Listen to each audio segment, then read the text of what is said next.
Hello and a very warm welcome to Rajya Sabha Television. You're watching the news tonight with me, Frank Pereira. Here are the latest headlines.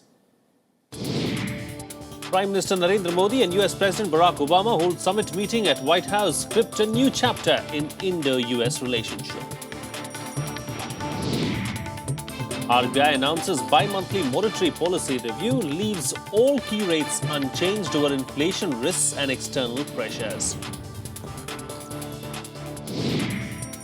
Shiv Sena puts off decision to leave NDA for now. Party chief Uddhav Thackeray says he will consult Prime Minister Narendra Modi on the issue when he returns.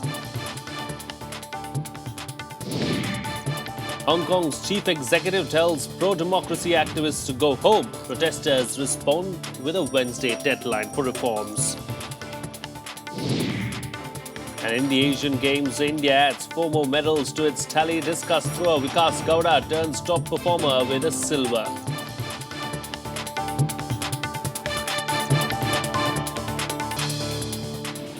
Our top focus on the bulletin tonight. US President Barack Obama and Indian Prime Minister Narendra Modi met at the White House for wide-ranging discussions on issues that reportedly extended from manufacturing to sanitation. In a joint opinion piece published in the Washington Post, both said they will explore ways to boost manufacturing and expand affordable renewable energy while sustainably securing the future of our common environment. Here's more. The two heads of state, Prime Minister Narendra Modi and US President Barack Obama, met for the second time on Tuesday. Their summit meeting focused on issues of bilateral importance, including sustaining a strategic partnership that will encompass cooperation in counter-terrorism, intelligence sharing, joint military exercise and the nuclear deal. Ahead of the summit meeting, both leaders also released a joint op-ed piece in the Washington Post.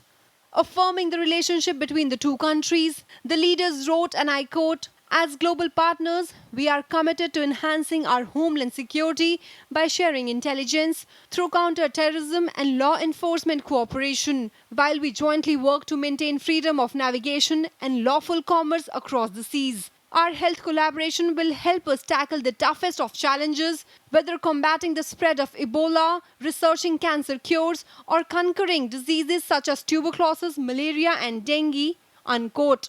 Both India and the US issued a vision statement, "Chalein Saath Saath, forward together we go," promising their strategic partnership would work to combat terror threats. There was a feeling that India-US relationship is amongst the most important relationships both felt in the world today. And therefore it was incumbent on both of them to work towards strengthening and deepening this relationship. On Monday evening, Obama hosted a private dinner for Modi in the oval-shaped Blue Room of the White House. Interacting at a personal level, the dinner engagement focused on what was described as the leaders getting to know each other.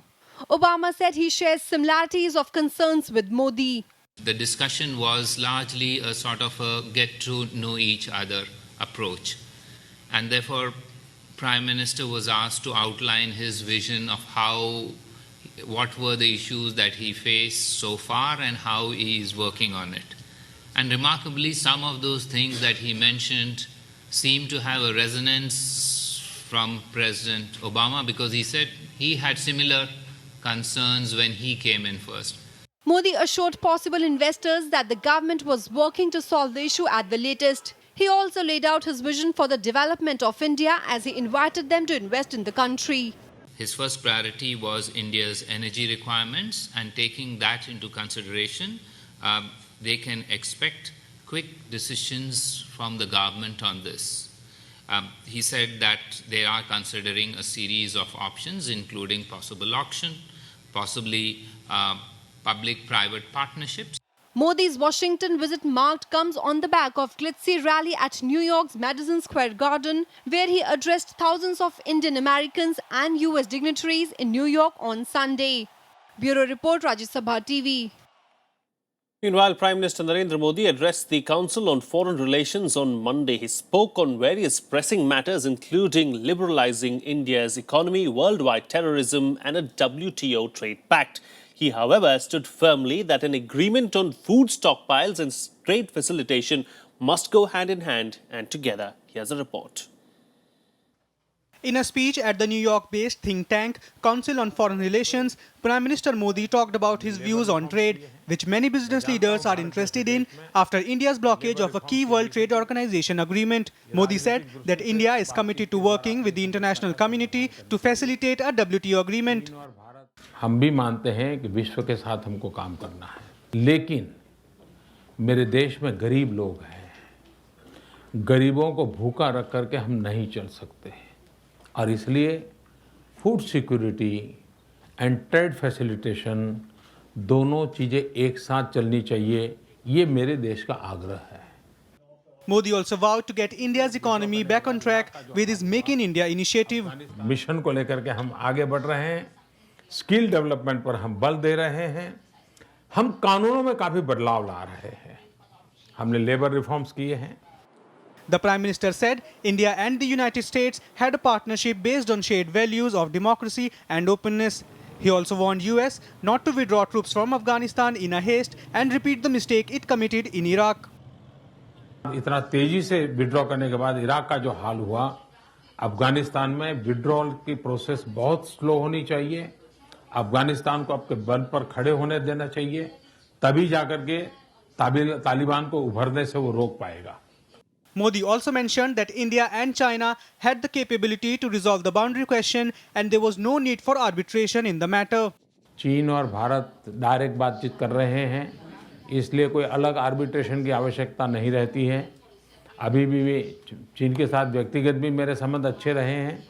चीन के राष्ट्रपति अभी भी आए थे और border dispute को हम मानते हैं कि बॉर्डर डिस्प्यूट है और कई बातों में हमने चर्चा की है.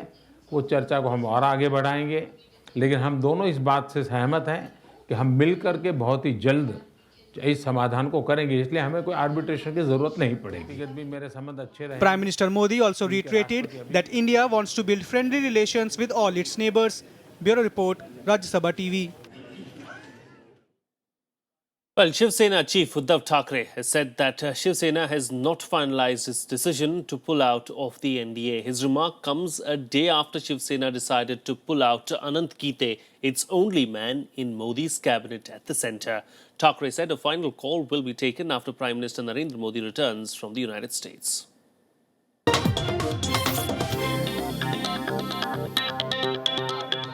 Barely a week after a bitter split in the alliance, Shiv Sena has not finalized its decision to quit NDA. On Tuesday, party chief Uddhav Thackeray said a decision will be taken after discussion with Prime Minister Narendra Modi when he returns from his US trip. He said, and I quote, "All MPs who have been elected and those who could not win have backed votes of both Shiv Sena and BJP. It is the people's mandate. A decision will be taken after discussions with Prime Minister Modi and considering what our supporters feel," unquote. On Monday, Uddhav Thackeray had announced that his party's minister in Modi's cabinet, Anant Gite, will quit the ministry as a mark of protest. The two sides failed to resolve differences over seat sharing for the Maharashtra Assembly polls and decided to end the 25-year-old alliance last week. Since then, the party leadership has been blaming BJP for the split. However, BJP said that it held no ill feelings towards the Shiv Sena. Party leaders said that it is for the Sena to decide whether to stay in the NDA or not. Yesterday there was a news, possibly attributed to the Shiv Sena chief, that they would like to withdraw their minister from the government. BJP has not asked for it. But at the same time, if today they have suggested that they will take a call on the subject after the return of the Prime Minister, as it may be difficult for them to withdraw from the NDA government, we have made no comments whatsoever. But one fact is very, very clear, that BJP is on its own in Maharashtra. Uddhav's announcement came after MNS chief Raj Thackeray criticized the Sena at a poll rally on Sunday. Raj criticized Sena for not withdrawing Anant Gite from the cabinet. ते करणारच होते असं मला त्यांच्यातलीच लोक अगोदरपासून सांगत होती की आम्हाला युती करायचीच नाहीये आम्हाला हे नकोच आहे शिवसेना नाही कळलं उद्धवला नाही कळलं शेवटपर्यंत लाचारीने ठेवलात तुम्ही मी जर त्या ठिकाणी असतो ना, एक महिन्यापूर्वी लाथ मारून गेलो असतो त्यांना सगळ्यांना. Smaller allies like RPI have decided to stay with the BJP in the Mahayuti alliance for the assembly polls. However, some of the leaders have offered support to Shiv Sena. मैंने आज उद्धव जी को दिया और बता दिया कि भूमि शक्ति आपके साथ है, तो उसने किया आप इस भूमि शक्ति का सुसूत्रीकरण करो और इस शिव शक्ति और भूमि शक्ति बरकरार रखो. The split in the ties between Shiv Sena and BJP as well as NCP and Congress has opened up the prospects of a four-way contest in Maharashtra. It remains to be seen which party stands tall to claim stake on October 19th. Bureau Report, Rajya Sabha TV. Well, today was the last day to withdraw nominations for the Maharashtra and Haryana assembly polls next month. In Maharashtra, the Election Commission cleared the names of close to 6,500 candidates, while little over 1,500 will be in the fray in Haryana. The poll panel rejected 1,152 nominations in Maharashtra, including NCP leader Ankush Kakde's papers. 360 other papers filed in Haryana were also declared invalid. Here's more.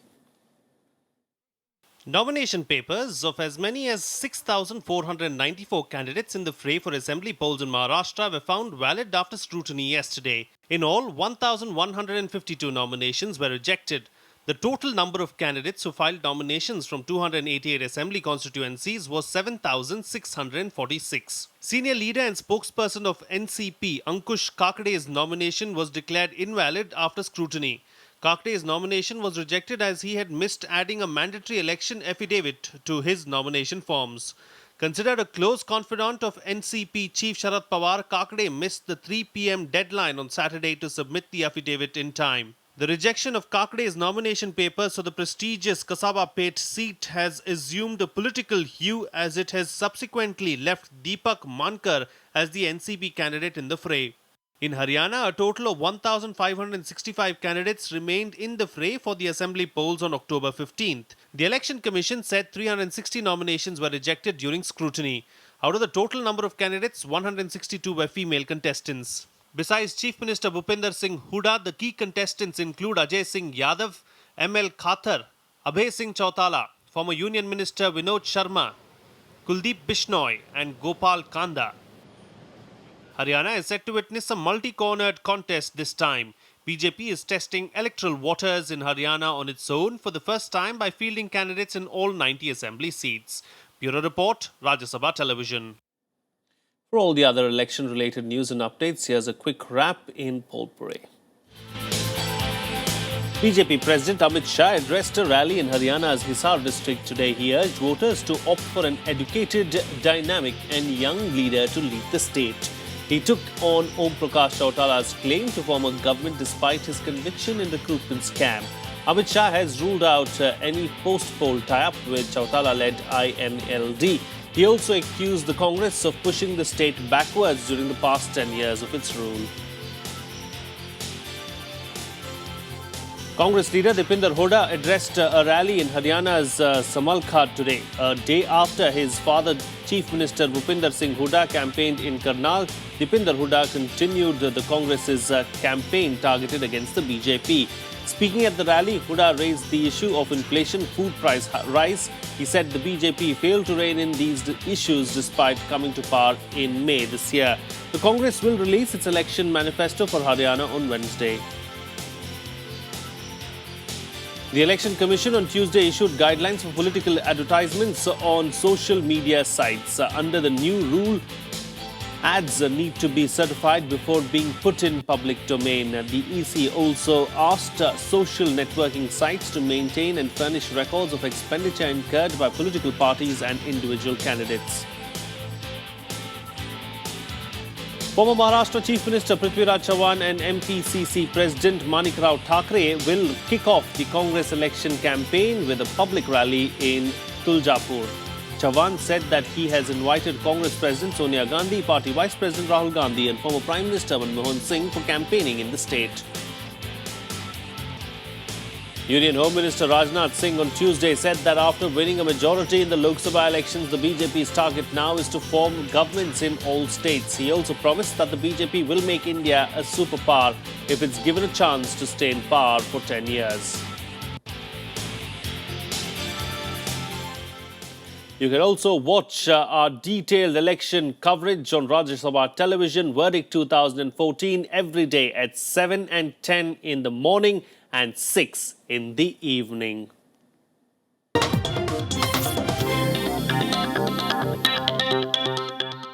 And now it's time for a short break, but on the other side, Afghanistan and the United States of America signed a deal allowing troops to stay beyond the end of this year. That and much more on the other side. Stay tuned, we'll be right back.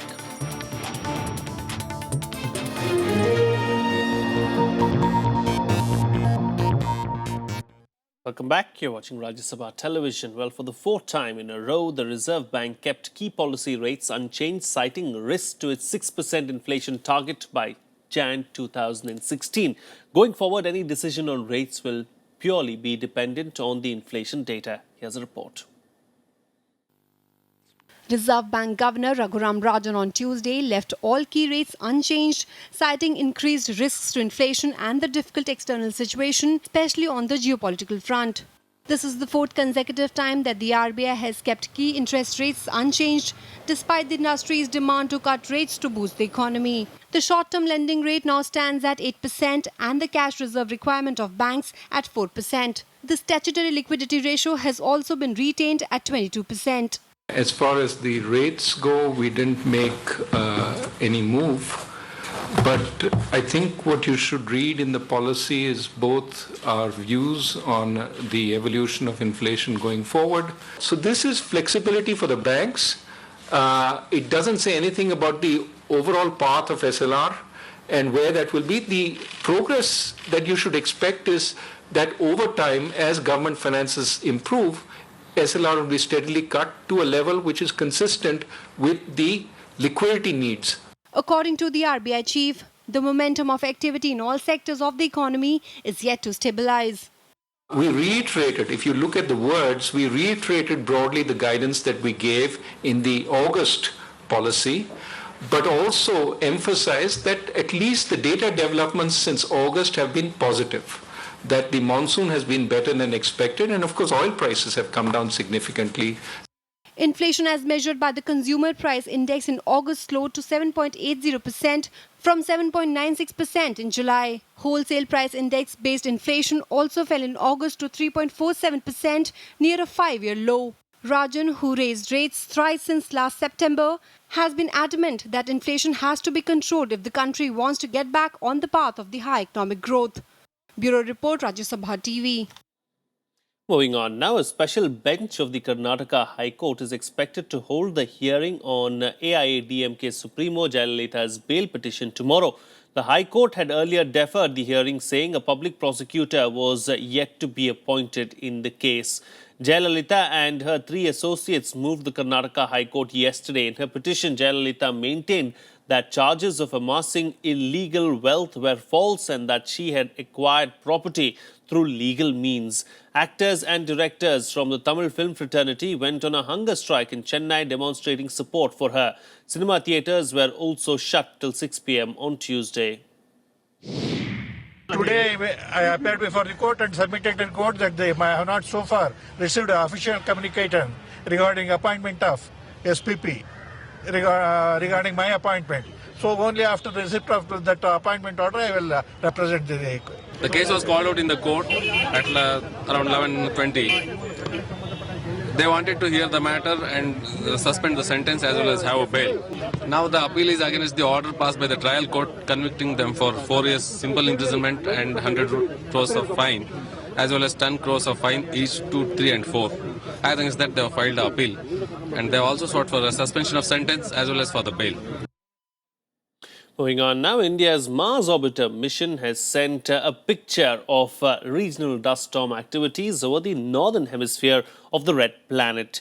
ISRO said that the new picture captured by Mars color camera on board MOM was taken from an altitude of 74,500 kilometers from the surface of Mars.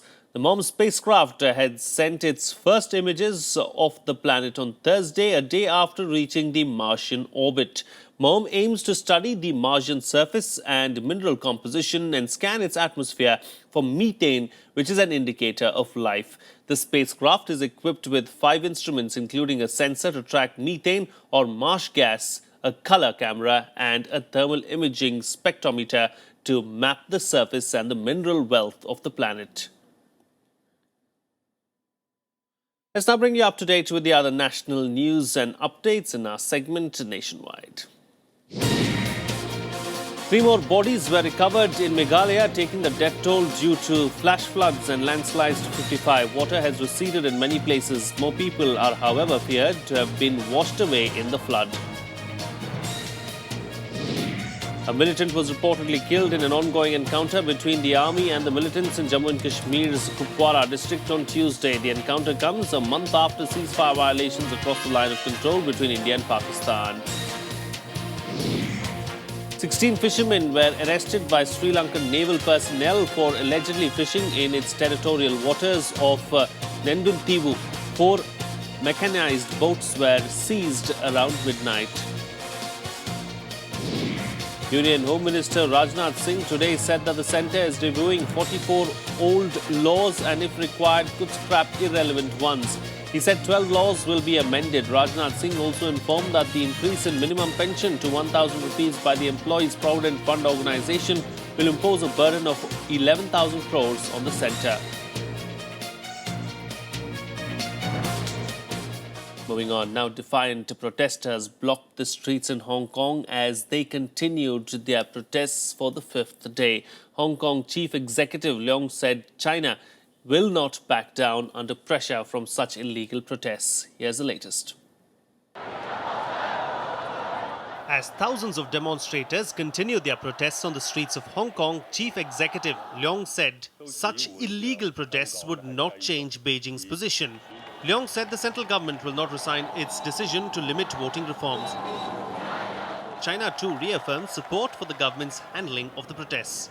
有人用一啲違法嘅行為脅迫而就範，繼續用違法嘅行為，我相信都唔會令中央收返人大常委會喺8月31號根據基本法嘅規定所作出嘅決定。我們注意到9月28號凌晨以來呢，在香港特區一些人非法集會、實施佔領中環的活動，中國中央政府堅決反對在香港發生的各種破壞法治、破壞社會穩定和安寧的違法行為。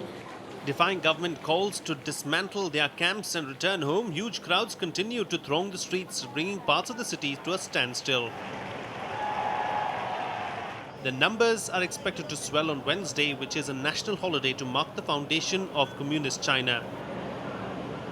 The pro-democracy movement had set a Wednesday deadline for Leong to meet their demands, which include genuine democracy and his resignation.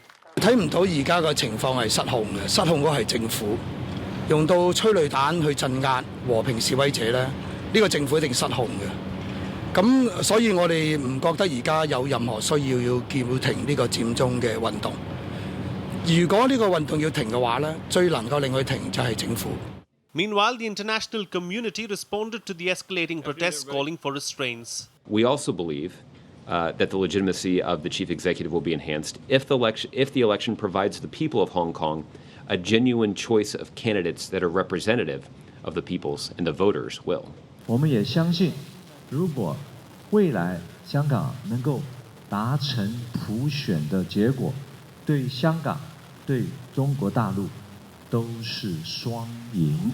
Hong Kong enjoys autonomy under the One Country, Two Systems framework. China had promised universal suffrage for the first direct elections in 2017, but voters will only be able to choose from a list of pre-approved candidates. The protesters say the government has defaulted on its promise. The escalating protests have worried Beijing that calls for democracy could spread to cities on the mainland. Bureau Report, Rajya Sabha Television. In more international news now, Afghanistan's new government today signed a bilateral security agreement with the United States, allowing troops to stay beyond the end of this year when their combat mission ends. The move signals new President Ashraf Ghani's efforts to mend the frayed ties with Washington. National Security Advisor Hanif Atmar and US Ambassador James Cunningham signed the bilateral security agreement at the presidential palace in Kabul. Hamid Karzai, who stepped down as president yesterday, had refused to sign the deal souring US-Afghan ties. Under the terms of agreement, 12,000 foreign military personnel are expected to stay after 2014 when the combat mission of Afghanistan's US-led NATO force ends. Meanwhile, Islamic State militants released a new video featuring British hostage and photojournalist John Cantley. The 5.5-minute video showed the 43-year-old hostage reading from a prepared script. In the video, Cantley criticizes US President Barack Obama's airstrikes on the Islamic State. It's not clear when the video was made. This is the third propaganda video hosted by the photojournalist. Since August, the Islamic State has posted beheading videos of 3 Western hostages. John Cantley was abducted in 2012 along with US photographer James Foley. Here's all the other international news and updates in Global Buzz. Israeli Prime Minister Benjamin Netanyahu sounded a note of warning on nuclear-capable Iran. He said Iran posed a greater threat to the world than the jihadist terror of Islamic State. Addressing the United Nations General Assembly, Netanyahu said Iran, Hamas and Islamic State are part of the same poisonous tree. Thailand's Army Chief and Prime Minister General Prayut Chan-o-cha handed over commanding power of the army to General Udomdej Sitabutur on Tuesday. In his farewell speech, he spoke of the challenges ahead as he and his government spelled out plans to turn around the country's economy. Japanese rescue teams spent a third day searching for the survivors on Mount Ontake. Search efforts were called off on Tuesday due to worries about rising volcanic activity. Japan's Met Agency has warned the mountain could erupt again in the next few days. So far, 36 people are known to have been killed.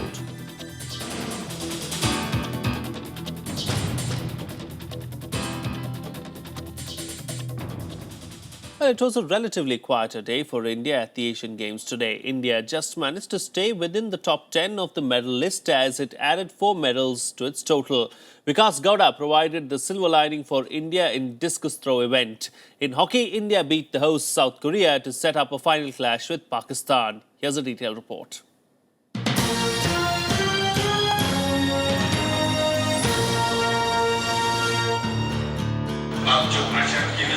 Over 60 metres he did. Ace discus thrower Vikas Gowda was India's top performer on Tuesday as India added 4 more medals to its tally. Vikas managed a throw of 62.58 metres to clinch the silver on an otherwise lackluster day for the athletes. In hockey, Akashdeep ended India's 12-year-old jinx at the Asiad by guiding Indian men's team into the finals. India will take on arch-rivals Pakistan in the final on Thursday. Indian team defeated host South Korea by 1-0 in the semis. An Indian stick, it's fallen out of their hands. 5-time world champion boxer Mary Kom assured another medal by reaching the final of 51kg category. She scored a convincing 3-0 victory over her Vietnamese opponent. However, Sarita Devi and Pooja Rani had to settle for a bronze medal after losing their semi-final bouts. Despite dominating the ring, Sarita Devi was robbed of a gold medal chance. Devendra Singh was also eliminated in a similar fashion. He got the better of his Korean opponent in the 49kg category in all 3 rounds, but it was bizarre to see the decision go against him. The verdict of the judges prompted the Indian contingent to lodge a protest. However, the appeal was rejected. There was some unexpected good news in sailing as Varsha Gautam and Aishwarya Nedunchejian claimed a bronze medal in the women's 2% dinghy sailing event with net 25 points. India is now at the 10th position in the overall standings with 49 medals. China consolidated its top spot with a haul of 268. Bureau Report, Rajya Sabha TV. That's it on this edition of the Bulletin. Thank you so much for watching. Good night.